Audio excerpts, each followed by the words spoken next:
Welcome to Goalie Science, the podcast that bridges the gap between goaltending, science, and peak performance. I'm your host, Jamie Phillips, a former professional goalie, currently pursuing a doctorate in physical therapy and specializing in goalie performance coaching.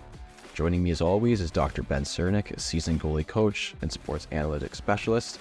Whether you find yourself at home, on the road, or at the rink, grab a cup of your favorite beverage and let's drop the puck on this week's episode.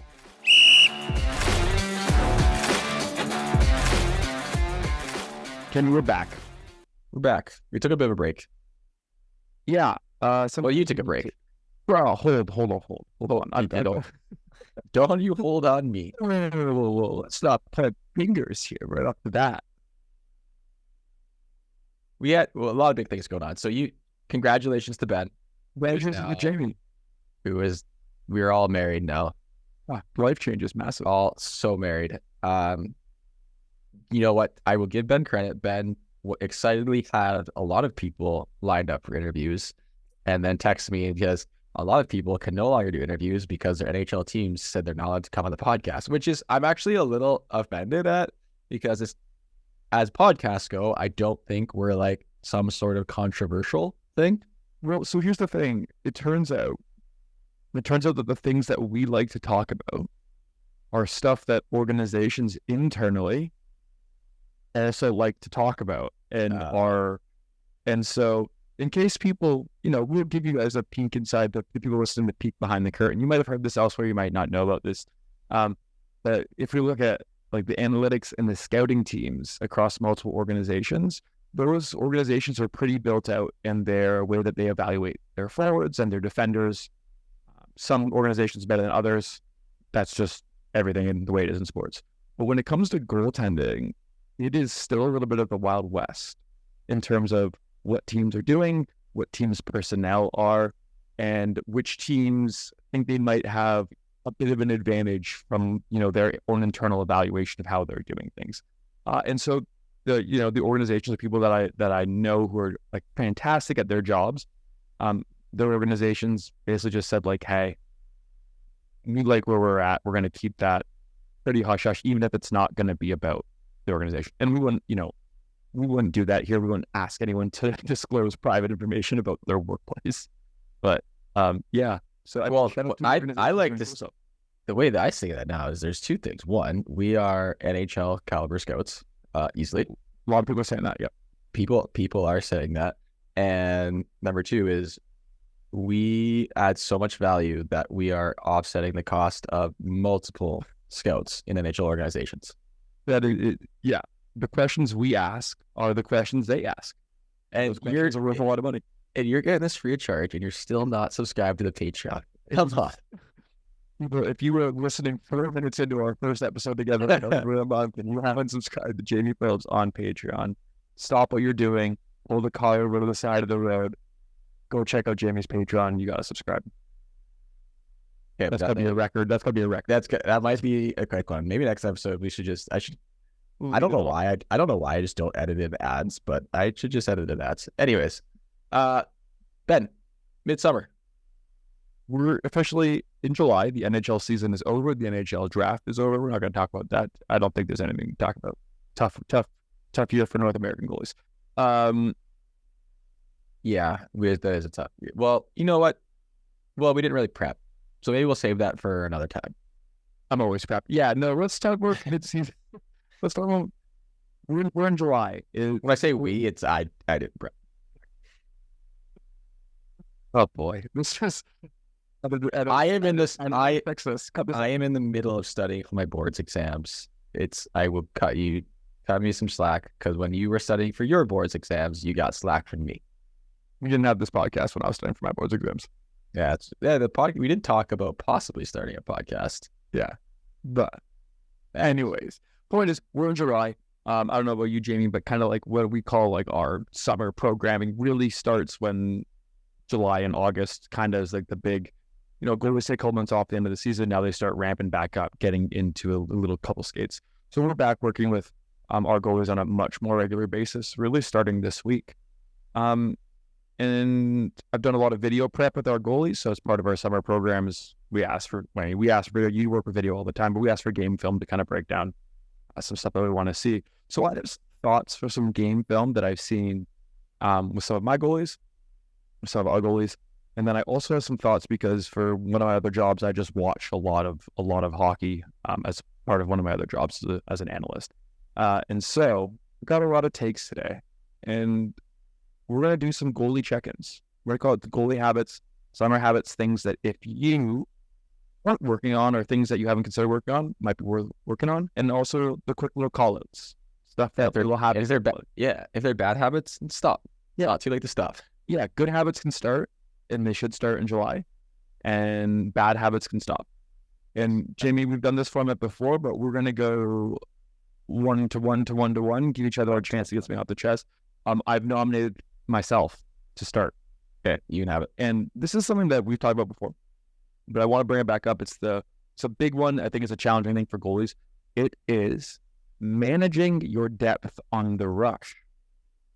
So we you know, you've been memed before about your comments on depth, and what we think about how in depth and how important or not important it is. But one thing I've noticed a lot, and I've seen this on a lot of goalies, ranging from the collegiate level down to like minor younger goalies, is goalies inconsistently approaching how they're handling rush plays. And so when we think about a rush play, that's a play that puck enters over the blue line, and within, let's say, 3 to 5 seconds, a shot happens. You can think of that as like a 2-on-2, 1-on-1, a 3-on-1, 2-on-1, any play that just comes through the neutral zone. And like what I really mean by that, and I'm curious on your thoughts, is goalies are going to start at different depth points. So depending on your age and your skating ability and your style, you might start out more aggressive or less aggressive. Lots of reasons for either one. But the one thing I'm seeing a lot of goalies do is end up pretty deep on a rush play for no reason. Just, puck is still pretty high and they're backing in, or they didn't get out hard enough to start. And so I'm curious on your thoughts on why you think that might be happening, why goalies can struggle with depth on rush plays. I think there's obviously a lot of reasons that it could be happening, and for someone listening, if you fall out of this umbrella of someone who kind of isn't consistent, I can't answer it directly for you, but I think probably the most common one is lack of like watching yourself play. Like sometimes if we're big believers here on like emphasizing like spatial awareness, like kind of knowing where you are in your net, understanding, if you're outside your net, how far does it take for you to get back? I kind of use that post as almost like a home base. But if that's something you struggle with, or you've never kind of emphasized that, if you don't watch yourself, you don't watch those games, you never really know where you are in your net until actually ever, because sometimes you give up. You're like, oh, okay, I didn't realize it was this deep. Or sometimes you don't even check that. And I think with like the invention of like Live Barn or like things like that Xbox Go thing that I was sent, or like different ways, or like GoPros in the back of the net, you're kind of don't really have a whole lot of excuses in terms of not watch yourself. Like an iPhone, like the quality of an iPhone, and like every single phone there is, or just get your parent to record a little bit. So those things exist. So I think a lot of it is just watching it and being like, okay, I was too deep or I was too aggressive. And I would say the second thing is probably just that lack of routine, or being at routine and like being taught that. Mm-hmm. And I had this discussion actually with a goalie today, and it was, about flow drills. Obviously, our thoughts on flow drills. And it was just like, I was saying, like, so what can you take? You don't have a choice. Your practices are what they are. So what can you do in those flow drills to get better? And it's funny because his answer, and hopefully he's listening, his answer was, I could just go to the corner and do skating drills. And I was like, well, I don't know how that's going to fly. Maybe in the summer, but you can, but when it comes to your team, you have to participate, of course. And there's a lot of good things you can do. But one of them can be to try and, get used to matching your speed, matching your depth. Mm-hmm. And I'll hand this off to you in a second. The biggest thing I try to emphasize with my goalies whenever we do these kind of things that we talk about is actually like how little you really need to move. So if you don't come out as aggressive, you don't have to move that much to be in a good spot to make a save and to have a little bit of backwards momentum to carry yourself into some sort of pass. However, if you are over aggressive, and a good example is I had a ton of clips about Bobrovsky this because he's super aggressive, but he's also a very good skater, so we can kind of get away with it. If you are over aggressive, you have to move significantly more. So are you a good skater? Yes or no? Are you good at reading the play? Yes or no? And all these, are you super flexible? Yes or no? And these have to contribute to your decision. Okay, I'm going to be ultra aggressive, but I can back in. Or I'm going to be a little bit more conservative in my depth, knowing that I'm still going to end up toes at the top of the crease, but I just don't have to move as much because, I'm not a good skater, or I'm not super flexible, and I want to have good depth, but I don't want to get caught behind the play. And it's these things are things that also need to be taught. They shouldn't be taken for granted as we just assume that all goalies know how to do this kind of thing. Yeah, there's again, as always, Jamie, I'm your number one fan, here to tell you that I agree with everything you said. But there's one thing that I really want to key in and just expand on quickly. And the first thing you mentioned, or one of the first things you mentioned, was just the consistency with your approach, right? And so we've talked about this before in the podcast, but when us as goalie coaches, when we work with goalies, we are like 2 steps removed from a game. When you watch video of yourself playing, you're 3 steps removed from a game. And so what we mean by that is the only way to get better at doing stuff in a game is you got to practice close to what it's going to look like in a game. And so watching video, that's great to learn, to see what you're doing. But if you just watch video and you don't practice it, well, then that's not very helpful. So watching video and then not practicing with your goalie coach, not practicing seriously in a practice, you're not just going to go from video into a game and be able to execute that. It's really hard. And so to really add on to what you said, Jamie, is I think, and we see this in practice, when you're doing 2-on-1s in practice, if you come out really slow, don't really get your feet set, you slowly slow back up, you're not really in your stance. If you're not getting those reps really consistent, starting out in the spot you want to start out in and backing up with the speed you want to back up with, it's not going to be consistent in a game either, right? And so even again, like in our goalie skates, when we do kind of these simulated rush plays, or we have, a couple of shooters for a rush type drill, right? It's interesting to see sometimes goalies, still coming out kind of slow. And then I watch them in a game clip and they're coming out kind of slow and they're not getting set. And it's an old adage, but stuff is going to bleed itself over from practice into games, from goalie sessions into games. So if you want to be more consistent in games, well, one, you got to start doing it more in games, but you got to start practicing it more consistent outside of that. That's this idea of transfer in the old scientific literature. You want to get as close to the situation as you can to work on it. And so you're not going to, just be able to go like, oh, I'm going to go on a Tuesday night and play a game and get 22-on-1s, but you're going to get 22-on-1s in practice. So take advantage of those. But that's my recommendation. Same thing you said, consistency, find out what it looks like in video, think about where you want to end up with on your retreat. And yeah, less is more on rush plays. I think less is a lot more. You should not be making saves on your goal line on rush plays unless the play is, a foot in front of you, backdoor, and it requires you to be on your goal line. Too many rush plays, goalies, deep by their goal line. That's my favorite. I would agree. And I think a good example of this, like I said before, is Bobrovsky. And so I obviously broke down a ton of Bobrovsky's clips because it was kind of the only hockey going on. And despite the action in the American Hockey League, the highlight clips were not very good. So it was hard to break those down. But I know that the announcers, for some reason, were like, the scouting report is Bobrovsky's will become his blocker side. Edmonton has scored his blocker side, which is another thing, which is how dumb analytics. You give up a backdoor tap in, all of a sudden it's like, he's bad in his blocker side because it's scored. But anyways, Bobrovsky did get beat a lot of breakaways to his blocker side, and I just thought, those are just breakaways. But when I watched the clips back, a lot of time he was so aggressive that even him, as his crazy skating ability, wasn't able to get back to a reasonable depth where he was able to push and reach and still cover a large amount of nets. He was often close, usually millimeters to centimeters to inches away.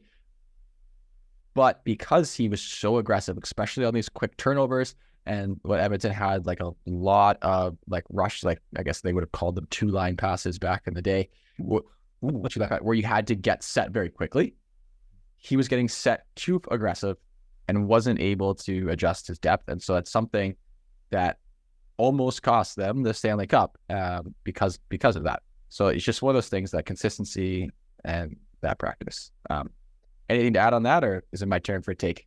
Yeah, no, just again, like there's no right or wrong depth on rush plays. There's only the depth that's going to work for you, and you need to practice it and play with it in practice. There's recommendations for younger goalies, but as you get older, 15, 16, 17, beyond that, there's definitely going to be some preference. Probably as you get older, you'll probably challenge less and less, unless you're UC Saros or Bobrovsky or Elvis. Actually, I would say I would disagree with the fact that there is a right and wrong, but there's a wrong depth and a right depth for you. Yeah.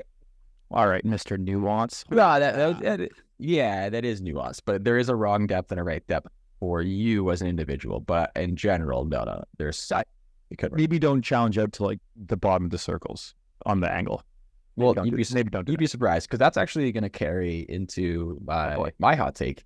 Is I want to loop this under like teaching goalies like robots, but it's you shouldn't always slide back to your post on a bat. Like if you need to slide into a shot on the angle, it is not always back to the post. It depends on where that puck is. So first of all, I agree wholeheartedly. I'm going to give you a really, really weird one. I would say I'm like 90% of the time teaching goalies to not go to their post way more than go into their post. Well, that's where I'm at now. And actually, I'm the crease guy. I'm a corner of the crease guy. Mine is it depends where the pucks is. I know, but so like I get these goalies and they all slide back to the post. And I will have the shot at the top of the circle, and it goes in. Yeah, of course. And it's just like, what's going on? And it's like, and it's just like, so why are you going back to the post? Well, I was told to. Well, the other goalie coaches I've skated with. Okay, and then my answer is, okay, well, why? Like, why are you going back to the post? And the answer is, I don't know. It's every single time it's I don't know. And then so I have to explain it, and I really like explaining it because it talks about a lot of different theories, angles, squareness, like all the big things. Yep. And one of the answers that one of the goalies gave me was, well, it's simpler for me to just go back to the post every time. You are correct. It's also simple just to get beat all the time. Yeah, you can also just stand there, right? And so for those listening that are like, well, what do you mean? So think about, the best way I explain it is, so if you try to visualize a puck on top of the circle, a puck at the dot, and a puck just a little bit above the goal line, all towards the one side. So let's say as long as we're all regular handed, towards our glove side. If you were going to go from the top of the crease on your blocker side and get into position, so on angle, to make that save on your feet, where would you go to? And, the goalies are going to go, it's usually somewhere in the top of the crease or middle of the crease in that position.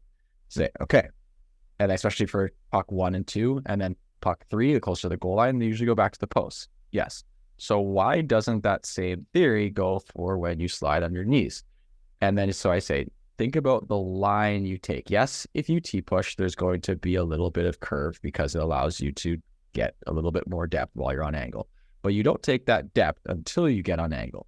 So if you know that getting on angle or the middle of the net is going to maximize the amount of coverage that you have, why aren't you taking that same line on a slide? And hopefully at that point, when I draw the lines and I bring the markers out, the goalies, it opens their eyes. But the one pushback that I've been getting, the same thing, is it requires some thinking. Sure does. And it requires you to read the play.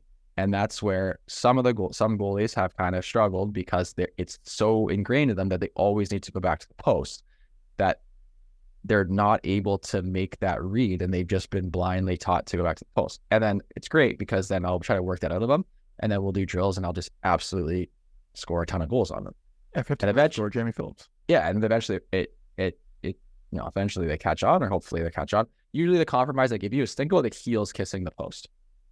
That's the compromise I get. And so they get a little bit more comfortable in being outside. And then to follow up, I know someone's long-winded. The question was, well, what happens if I slide outside the post? And then, so again, or outside the post or outside my parallels. And so the answer I'd give is two things. First of all, you are in control of the speed and power of your push.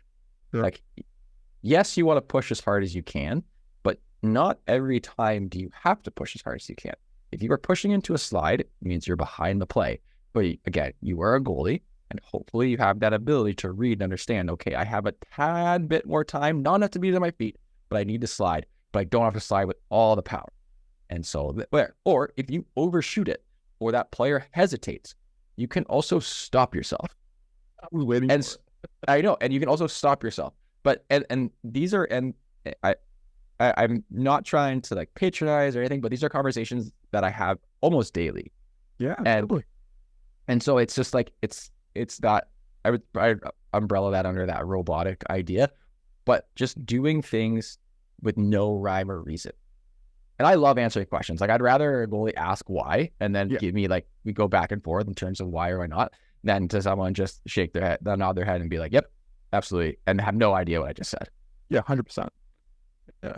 No, I think so. These are all great points. This is something that I'm going to give the coaches that I work with as part of our organization a little pat in the back, because they all do a really good job with this. This is something that I would say that like our group takes pride in terms of trying our goalies to think the way that you just talked about, Jamie. Now, granted, it's not perfect. I did go short side bar down the other day on someone who went to the post when they absolutely should not have, and they got themselves all jammed up, and that happens. Yeah, but you're going to make mistakes. Yeah, shockingly, you're allowed to. You are allowed to make mistakes, and you're allowed to learn from them. No, I think that's a really great point. I think to go on the comment of being simpler. I think especially plays that break the midlines, like this idea of like a backdoor or a cross seam play, especially in the lower half where goalies are going to be going towards the corner of the crease or the post.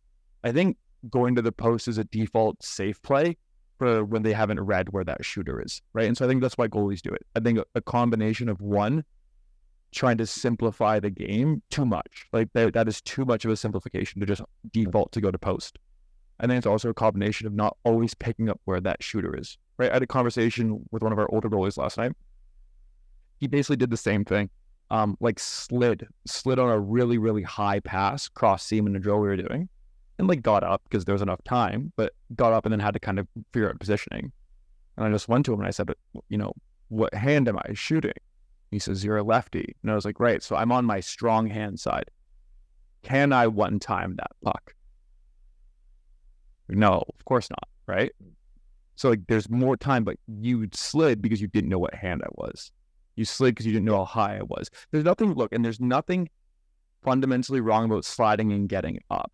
I don't know if you've had this conversation a lot with goalies, but I tell them all the time, especially on like a long recovery, like a rebound goes far away and they slide instead of just getting up right away.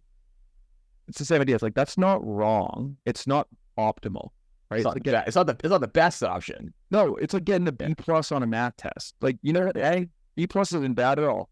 Got there. It worked like for the most part. And there's nothing wrong with that. It's just not also optimal. And so that's kind of the same thing. Going to the post when you don't know where the puck is might be a B+. It might work out sometimes for you, but you're going to get it wrong a little bit, right? So I don't have anything more to add other than it's just like, it's a combination of understanding and really learning like what you were talking about. And getting goalies to, again, constantly scan and constantly read. I think that is something that goalies are not doing enough, which is just reading the game, scanning, taking those opportunities to look. We'll give a quick shout out to like Ingram magazine. They do their goalie reads all the time. And I feel like every single goalie read episode is just like, we got a head check, got a scan. I agree. I think you should do those things.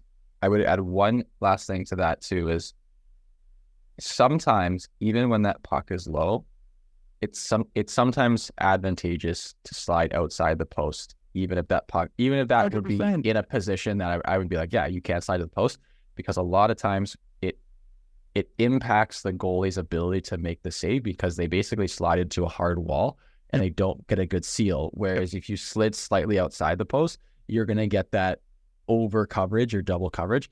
And then the thing is again, the argument that comes up is, well, I don't want that double coverage, or what happens if I have to push back to the slot? I'm like, well, there's no push back to the slot when they beat you on the first shot. There is no rebound if you get scored on the first shot. So if you have to extend outside that post in order to make that save, and then a rebound pops back to the slot, you will figure it out, or maybe your D gets it, or maybe it goes in on the rebound. But you made that first save. You gave yourself an opportunity to continue the play, to not get scored on. And so you have to understand that your job is to make the save. But I think oftentimes when coaching, we as goalie coaches collectively sometimes will do drills where it's like you have a shot, and a shot, and a shot, and a shot, and a shot. Actually, I just say we because I don't do that. I don't do those anymore either. Yeah, I don't do that either. I was trying to be politically correct. But where it's always a shot leads into a shot, which leads into a shot, which leads into a shot, which leads into a shot. And then that's just going to be hot take number 3, so don't steal it from me. But you shouldn't be focusing on the next shot when you haven't made the first shot. Yeah. Okay. Yeah. Yep. That's going to be my hot take 3. Actually, I'm just going to steal it now.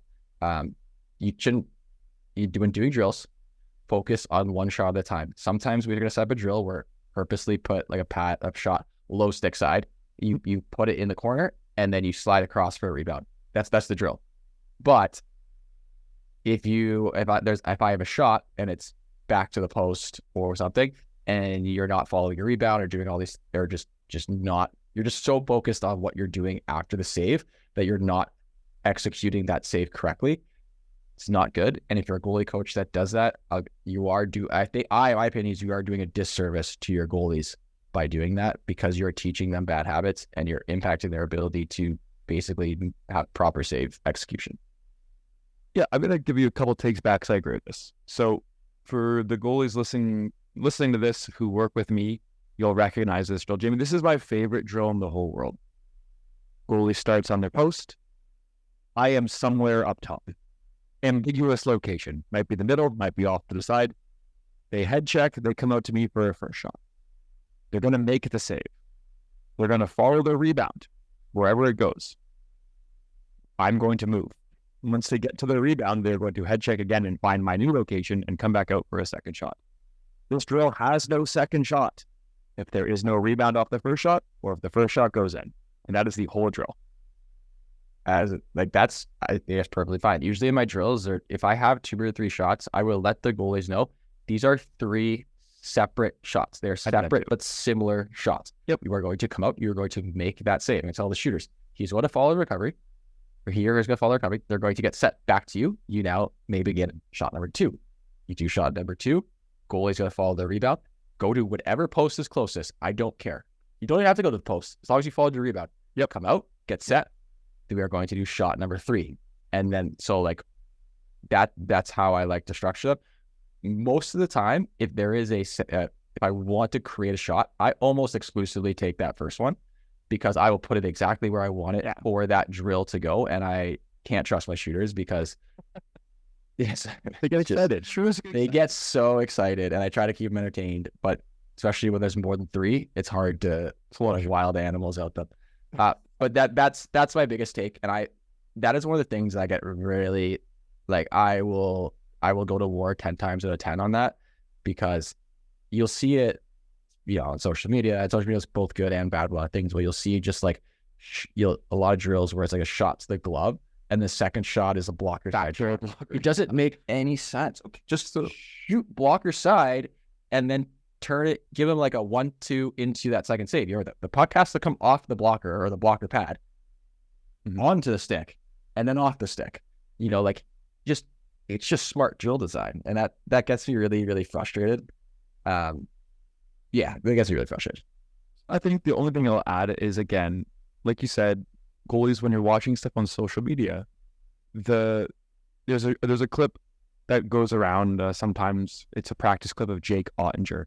And the clip is, he's like middle of his crease. He gets a low shot glove side. He makes a really crisp stick save. Puck goes flying into the glove side corner. He immediately turns and pushes backdoor for a blocker save. Right? That is Jake Ottinger And his goal with that drill is to get reps on a stick save into reps on a recovery to his blocker save. At no point are those two connected. And at no point is Jake Ottinger trying to get better specifically at any of those skills. They're just reps for him. So 30-second science breakdown, which supports why we do drills, why we train, why we do learning. But there's like 3 principles of training. So there's training to learn. That's like how we get better. We are training to learn new things. That requires specific, that requires it to be hard, that requires for you to make mistakes. That's when Jamie scores 4 times over your pad low blocker side because he's trying to get you to extend forward and not go sideways with your blocker hand. That's that training to learn, and that is hard practice. Below that, we have training to maintain. That's just like, hey, you know what? We want to get some good quality reps. That's like you're in a butterfly room, shots, blocker, glove, tracking. Those simpler drills that are trying to maintain the good habits. Then we have training to perform, which is like, that's what you do when you have a pregame skate. It's just feel good. And that's those drills that you see on social media where these professional goalies look so good. The coaches have told them where the shots are going. Those are the drills where you're not really learning and you're not really progressing. And I'm going to put a big caveat, unless there's a very, very new skill you're trying to learn, unless you're a new goalie, unless you're a goalie that's blowing up your blocker hand every single shot and we need to take it a long ways back. But when we're trying to learn, you're trying to get better, those drills are going to be hard. You're going to get scored on. You're going to make mistakes. You're not going to know where the shot's coming. That's just my rant on the science behind, training goalies a little bit. Yeah, that was really good. And I probably got to turn that into Instagram clip. My next take is no, that was your take. Was that my take? Oh, okay, sorry. Go, you can go. No, go. No, I think this is going to be similar to what you're going to say. It's going to kind of lend into that, the robotic thing not being robotic. We've talked about, did a full episode of that. Look, there's some skills that we all need to do to, that we're all going to look similar. We're all going to butterfly pretty similar, where we all should be, making glove saves similarly, stick saves, et cetera, et cetera. You should look similar to goalies. It should be a lot of overlap. But one component of this robotic thing, and something that I saw make really big comeback around the goalie coach and goalie circuit in the past year, is this idea of like goalies blocking more, like goalies should be blocking, making blocking style saves. And if anyone's watching the video right now, I'm not sure if Jamie's having a slight, something's going wrong with Jamie's face. So as someone who insisted for a large chunk of his hockey development that he only should block because that is the way Francois Allaire wanted us to play. Well, you went to camp with Francois, did you? Yeah, and I went to war against Poosh and everyone else that blocking is better. And I've now seen the errors of my ways. But that because we talked about this a few weeks ago, and I actually just couldn't. You are more in depth to like the goalie coaches sphere than I am. I do try to remove myself between some of the dialogue because I think some of it's productive and some of it's not. Can you explain this to me, because I still don't fully understand the rationale behind this idea that we now want to block, because it's kind of seemed like it's actually just come completely full circle. So I've talked to you about this before, and I know that this is still being taught, but there's like some things that still teach this idea of like there being a quote unquote blocking zone, where it's like if a puck is shot from this location, you should be blocking, which is so, I think it's just really incorrect. And there, don't get me wrong, there are times to use what we would call a blocking butterfly, right? So if describe a block. Describe a block for everyone. That's what I was going to say. Like for those who maybe have grown up and have not ever heard of a blocking butterfly because the coaches you've been training with have moved away from it, it's this idea that you go straight down, your gloves are basically pinned to your side, pinned to the top of your pad so that nothing can get through you. Your shoulders are big, you're nice and tall. But basically you are essentially look like an upside down T with your pads on the ice and your body and your arms all in a straight line up. You'll see NHL goalies do this all the time. That's because there's normally 6 people in front of them and they can't see the puck. So a blocking butterfly is also synonymous or the same idea as like what you would do if you're trying to fight through traffic, you think the puck is shot and you can't see it. You're just trying to go down and make sure nothing squeaks through you. You're trying to be as big as possible.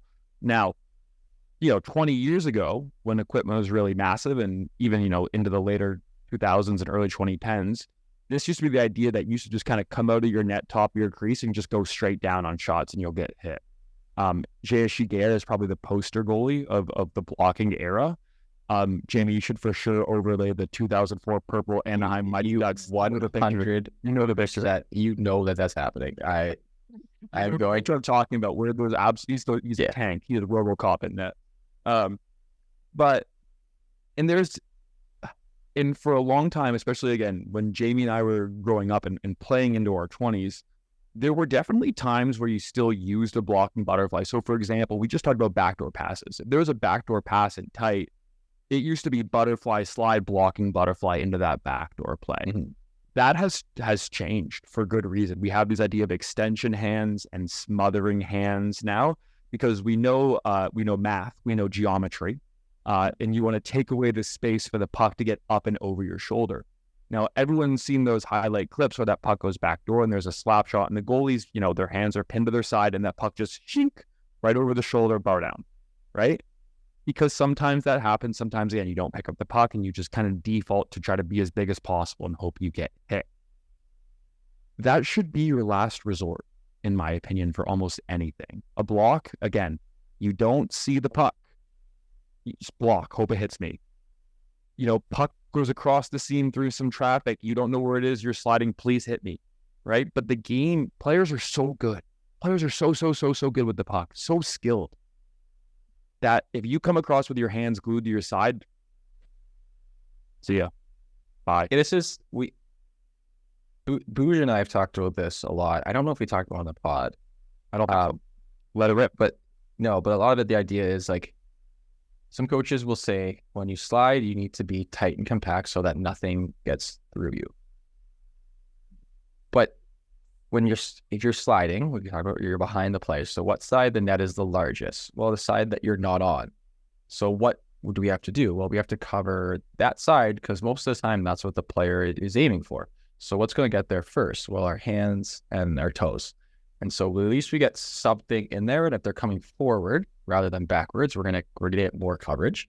But I don't like the idea of playing what ifs, because if you play what if it goes through your arms? Well, what if it just goes outside? What if it goes outside your body? Yeah, it's the same thing. Well, that's why I'm surprised that like a true blocking is coming back is a little bit more in vogue, because as players are getting better and better and the game's getting faster and faster and gear is kind of getting smaller and smaller, it seems like that's the opposite of what's going on. Now, I don't usually use this term, but I like the idea of more of an active block, meaning when pucks are in that arbitrary block zone, you're not, it's going to come off the stick very quickly to the point where you can't make a true reaction to it. But you read that blade and your hand or foot extends there, and say it hits your palm and bounces out. Yeah, technically, did you sort of block it? Yes, but you got in the right spot. Like I said, I always like this example is a lot of times you'll see it on like Twitter and social medias. There'll be an example of a puck player comes down, will just rip one through the goalie's arm. I'm like, I should have just blocked that. Why isn't he tight and compact? It's like, yeah, but what about all the other goals where they just shoot it around their shoulders? You should have just extended into it. It's the same thing. Like, you have to understand that you're not going to make every save. So what is the theory or the philosophy of the technique that covers the most amount of net, the most amount of the times you make a save? And so that's why it's weird, because I think blocking isn't the most efficient at covering the amount of net. Even when that puck is super duper tight, usually having smothering hands or hooding hands or whatever you want to call them, extension hands is usually, I don't like the term extension hands because that to me inquires elbows are locked out. It's just extending towards the puck. Don't look too. I know. I use smothering. Sometimes kids don't yell literally and they go like this. If you look at the camera, I've completely eliminated the net. So we know that a lot of times that is more advantageous to covering for net coverage than it is a tight block. And not that you shouldn't, there are times to block, like sometimes you're sliding across, it's a tip and you just have to collapse things, but it's understanding that, it is easier to collapse back to your body than it is to extend out after the fact. So I like to usually teach, backdoor stuff, extend, and if that player hesitates or delays or gets blocked or shoots back, you can always collapse because you are not a robot and you are watching the puck and you're trying to see what's happening to that stick. So that's a weird thing that's going on. That's super weird.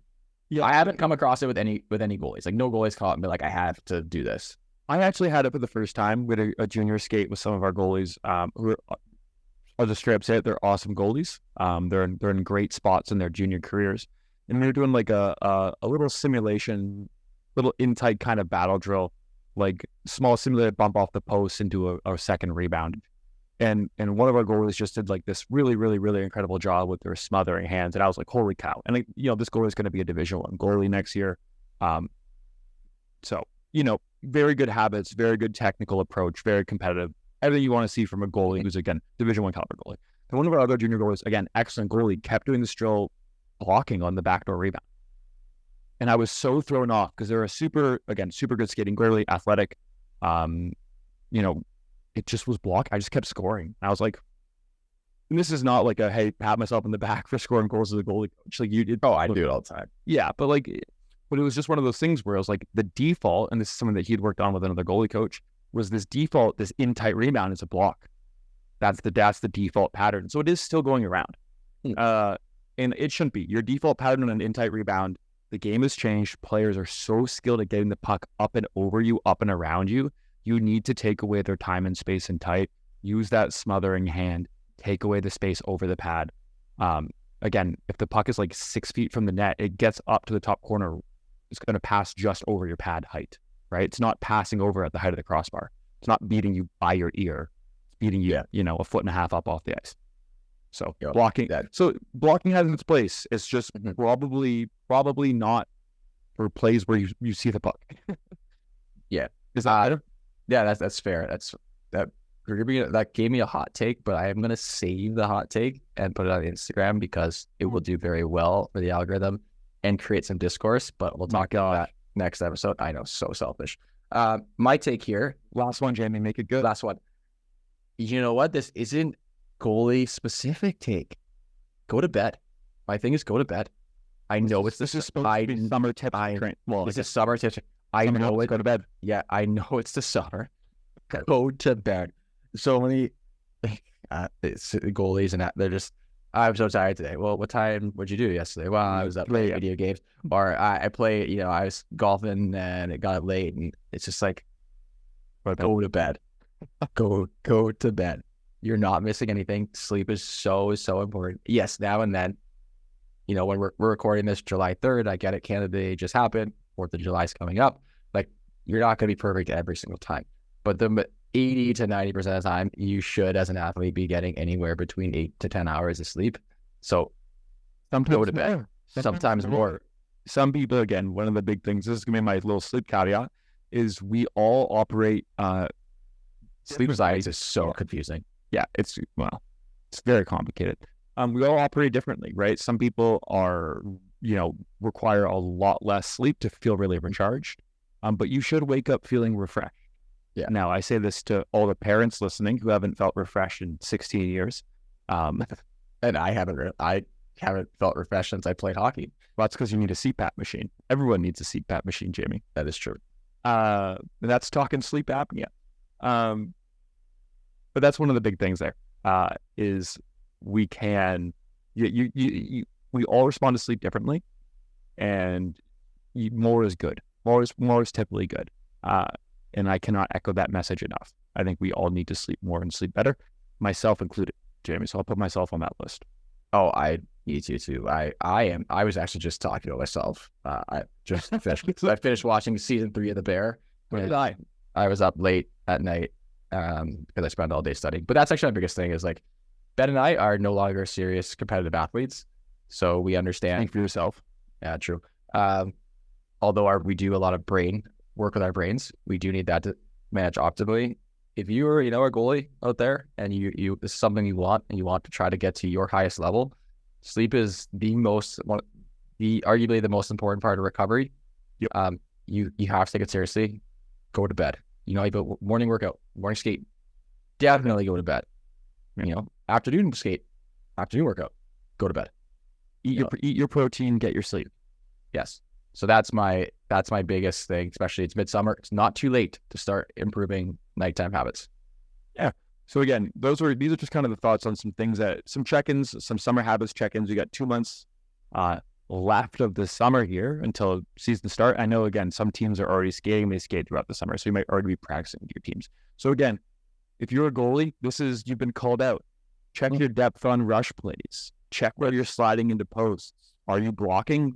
Maybe do less of it. Or are you blocking only in appropriate situations? Good job. Congratulations. Gold star for you. What was the third? What was your? Are you going to bed? Oh, no, that would have been sliding. And if you're a coach, make sure you're designing intelligently. Good drills. Yeah. Good drills. Yeah. Jenny, this is great. We're going to head offline here because we have to talk about season 3 of The Bear really quickly. It's important to me. What's more important to me than season 3 of The Bear, though, is to ensure that everyone has a chance to subscribe to Jamie Phillips' Patreon, the rare second plug in the same episode. As always, I've said this, getting close to 100 episodes in a row here. We are getting close to 100. If you enjoy the podcast, if you're not following Jamie on Instagram, if you're not watching him on YouTube, consider subscribing to the Patreon. There's a lot of amazing educational information. He spends a lot of time on it, almost as much time as he spends posting about how much time he spends on it. And so it's a really great resource. The YouTube, the Instagram, and then the Patreon for sure as well. As always, thank you everyone for listening. We have some fun announcements coming up for some fun episodes in the summer. If you are a fan of any of the NHL teams in the league, write to your team's research departments and say, please let your analysts come on Goalie Science. Stop denying us. We will not be denied. All right, everyone. Thanks for listening. Happy Canada Day. Happy 4th of July. Those are the only 2 national holidays that I know of. Yeah, well, it's only 2 that matter in July. All right, everybody. All right, take care.